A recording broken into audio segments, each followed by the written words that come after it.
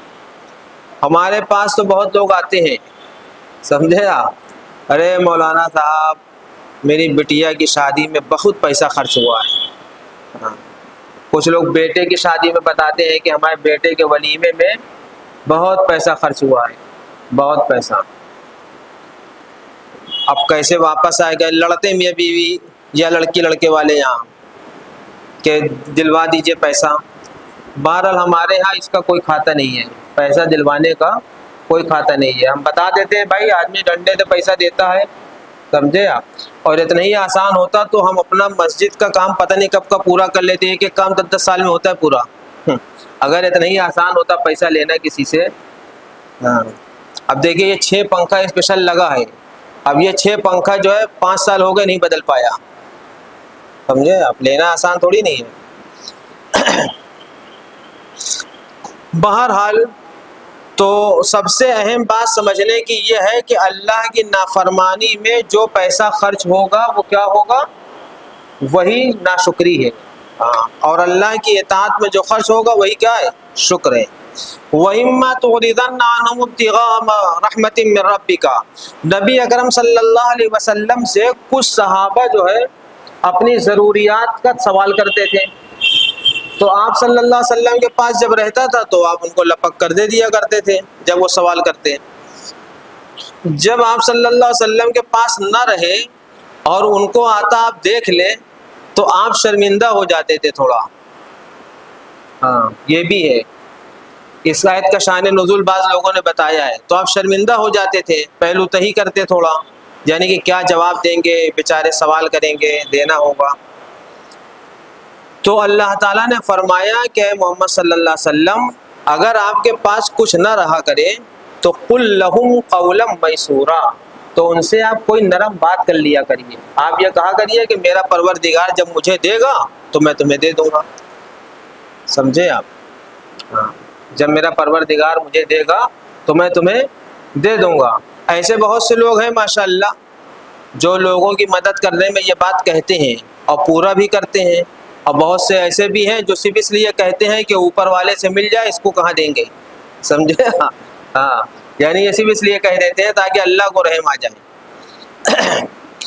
وَلَا تَجْعَلْ يَدَكَ مَغْلُولَةً إِلَىٰ عُنُقِكَ. اب اللہ تعالیٰ انسان کو اعتدال سکھا رہے ہیں، میانہ روی، کیونکہ دنیا میں ہر طرح کا مومن ہے. بعض لوگ ایسے ہیں کہ جو پورا پیسہ ہی خرچ کر دیتے ہیں اور پھر جو ہے اپنی ہی ضرورت کے لیے پریشان حال رہتے ہیں، قرضہ لیتے ہیں. ابھی تھوڑی دیر پہلے ایک صاحب آئے تھے، ضیاء الرحمان صاحب، کہنے لگے کہ وہ تو کئی سال سے شہر میں تھا نہیں. میں نے پوچھا کیوں نہیں تھا بھائی کئی سال سے؟ کہا کہ بہت قرض دار ہو گیا تھا. میں نے کہا اس کی کوئی عادت ایسی خراب تو لگتی نہیں جس کی وجہ سے قرض دار ہو گیا ہو. کہا کہ بس وہ جو ہے کوئی غریب آ جاتا اس کی ضرورت کو قرضہ لے کے پورا کر دیتا. تو اب اس کا بھی شریعت نے حکم نہیں دیا ہے کہ جب آپ کے پاس نہیں ہے تو آپ دوسرے سے قرضہ مانگ کے دیں، اس کی ضرورت نہیں ہے. آپ اس سے میٹھی بات کر لیجئے، نرم دلی سے بات کر لیجئے، ہنس مسکرا کے بات کر لیجئے، جب آپ کے پاس آئے گا تب دیں. تو آپ اس طریقے سے بانٹیے بھی مت کہ خود آپ کے بیوی بچے کس میں رہیں؟ تنگی میں رہیں. سمجھ میں آئی بات؟ ایسے بھی نہ کریے، کیونکہ ابھی ہم نے آپ کو شروع میں بتایا تھا سب سے پہلا حق آپ کی کمائی میں کس کا ہے؟ بیوی بچوں کا ہے. اس لیے بیوی بچوں کو خیال رکھتے ہوئے دوسروں کی مدد کیا جائے. یہ شکایت بھی میرے پاس بہت آتی ہے کہ دوسروں پر خرچ کرتے ہیں اور مجھ پر خرچ نہیں کرتے. کو اس طریقے سے باندھ بھی نہ لے. شریعت نے کہا ہے کہ اس طریقے سے اپنے ہاتھ کو باندھ بھی نہ لے. کہ کوئی غریب فقیر آئے، ضرورت مند آئے تو آپ کا ہاتھ جیب میں جائے ہی نہ، آپ کا ہاتھ اس کو دینے والا ہی نہ رہے۔ وَلَا تَجْعَلْ يَدَكَ مَغْلُولَةً إِلَىٰ عُنُقِكَ، اپنے ہاتھ کو باندھیے بھی مت، یعنی نہ بالکل کنجوس ہو جائیے اور نہ ایسے سخی ہو جائیے کہ آپ اپنا کرتا ہی اٹھا کے دے دیں، سمجھے؟ آپ اب ننگے گھوم رہے ہیں تو ایسے بھی نہ ہو جائیے، شریعت نے روکا ہے، میانہ روی اختیار کریے۔ ہاں، آپ اپنی استطاعت کے مطابق جو ہے دیتے رہیے۔ دیکھیے میں یہ بات برابر کہتا رہتا ہوں کہ کوئی مسجد میں، فرض کر لیجئے مسجد میں 1,00,000 روپیہ دیتا ہے تو یہ بھی اس کی شایان شان کم ہے، اور کوئی ایسا بھی ہوتا ہے مسجد ہی میں نماز پڑھنے والا مصلی جو 10 روپے دیتا ہے، وہ 1,00,000 والے سے زیادہ ہوتا ہے۔ جس کی ماہانہ آمدنی مان لیجیے 1,000 ہے، اگر اس نے 100 روپیہ دیا تو بہت ہے، اور جس کی ڈیلی آمدنی 1,00,000 روپیہ ہے، سمجھے آپ؟ تو وہ اگر دیتا ہے 1,00,000 تو کوئی بات نہیں ہے، تو اللہ تعالیٰ کے ہاں تو قربانی دیکھی جاتی ہے۔ ہاں، ان ربک یبسط الرزق لمن یشاء ویقدر، بلا شبہ آپ کا پروردگار جو ہے رزق کو پھیلاتا ہے، رزق کو وسیع کرتا ہے، اور اپنے بندوں میں سے جس کو چاہتا ہے رزق عطا کرتا ہے۔ قرآن میں یہ بھی ہے کہ من یشاء بغیر حساب، جس کو چاہتا ہے بلا حساب بھی دیتا ہے۔ یہ اللہ کو اختیار ہے، یہ اللہ کو کیا ہے؟ اختیار ہے، جس کو چاہے جیسے چاہے دے۔ کیوں؟ اس لیے کہ اللہ تعالیٰ اپنے بندوں کے حالات سے باخبر ہے کہ کس کو کیا دینا مناسب ہے۔ ہمارے والد صاحب رحمۃ اللہ علیہ اپنے دوست کے دوست کا واقعہ سناتے تھے کہ ان کا کوئی دوست تھا جو سعودی عرب میں رہا کرتا تھا، اور اس کو بہت شوق تھا، وہ چلا گیا لندن، پھر دوبارہ آ گیا تھا وہ جدہ۔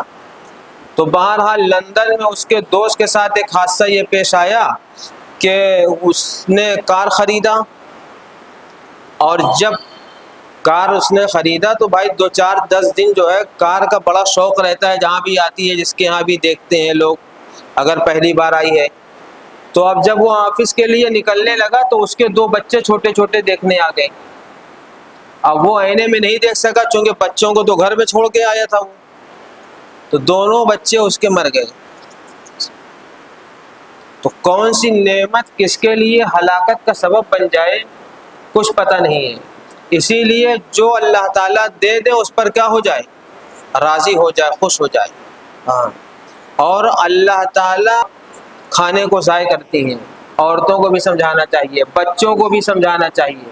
ہاں، بھوکے نہ رہا، کوئی بچہ بھوکا نہ رہے، نہ اپنی عورت کو بھوکا رکھیے آپ لوگ، یہ مطلب نہیں ہے۔ یہ ہے کہ کھانا اتنا پکے کہ پھینکا نہ جائے۔ اب یہ ہے کہ عورتیں بھی جو ہے بڑی سمجھدار ہو گئی ہیں، فریج منگا لیتی ہیں شوہر سے، وہ بھی بڑی والی منگاتی ہے، ڈبل اسٹور، سمجھے آپ؟ ہاں، تاکہ چلاتی رہے گاڑی، انہیں پکانا بھی نہ پڑے۔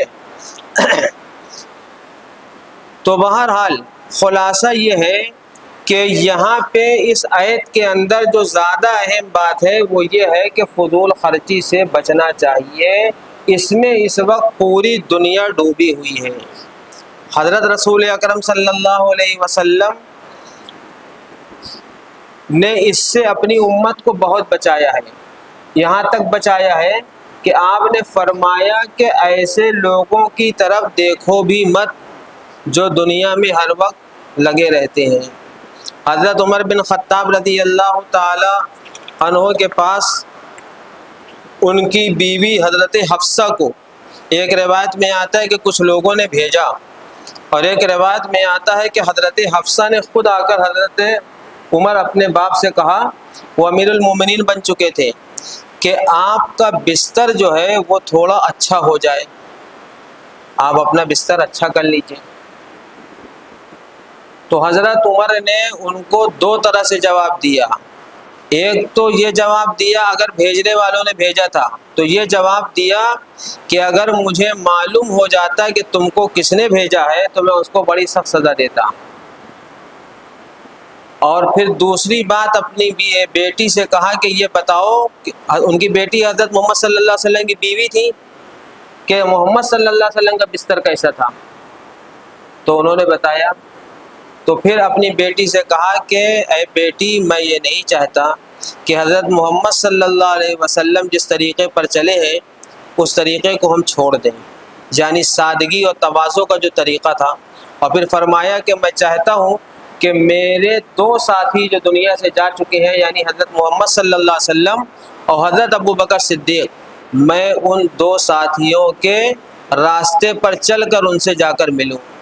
یعنی مطلب یہ تھا کہ ہم اگر سادگی کا راستہ چھوڑ دیں گے تو ہو سکتا ہے کہ ہم جنت کے راستے پہ نہ پہنچ سکیں. سادگی کا راستہ اختیار کیا ہے. اور اخیر تک آپ نے تو اس دھرتی پہ آپ نے دونوں طرح کے بزرگ دیکھا ہوگا.